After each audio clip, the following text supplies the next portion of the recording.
வணக்கம் நண்பர்களே, எல்லாரும் எப்படி இருக்கிறீங்க? கொஞ்ச நாளைக்கு முன்னாடி நாங்கள் சீர்காழி பக்கத்தில் இருக்கிற பூம்புகார் அப்படிங்கிற ஒரு அழகான இடத்துக்கு போயிருந்தோம். இந்த பூம்புகாருக்கு காவேரி பூம்பட்டினம் அப்படின்னு வேறொரு பேர் இருக்கிறதா சொன்னாங்க. எதுக்காக இந்த ஊருக்கு காவேரி பூம்பட்டினம்னு பேர் வந்துச்சுன்னா, காவேரி ஆறு கர்நாடகத்தில் தோன்றி தமிழ்நாடு வழியாக இந்த இடத்துல தான் கடலுக்குள் புகுந்து சங்கமமாகிறது.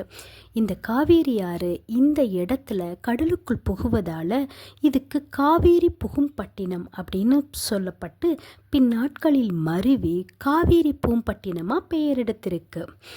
ஐம்பெரும் காப்பியங்களில் ஒன்றான இளங்கோவடிகள் இயற்ற சிலப்பதிகாரத்தில் வர்ற 2 முக்கிய கதாபாத்திரங்களான கண்ணகி, கோவலன் 2 பேருமே இங்கே தான் பிறந்து வளர்ந்து திருமணம் கூட இங்கே தான் ஆயிருக்கு.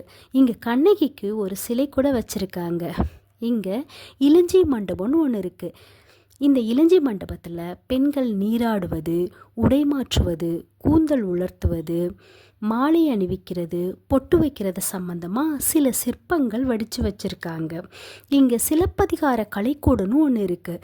அங்கே கண்ணகியும் கோவலனும் பயன்படுத்திய பொருட்கள் காட்சிக்கு வைக்கப்பட்டிருக்கதா சொன்னாங்க.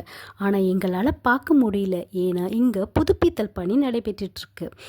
வாய்ப்பு கிடைச்சா வரலாற்று சிறப்புமிக்க இந்த இடத்த நீங்களும் ஒரு முறை போய் பார்த்துட்டு வாங்க. இன்னொரு நல்ல தகவலோடு நான் உங்களை மறுபடியும் சந்திக்கிறேன். நன்றி.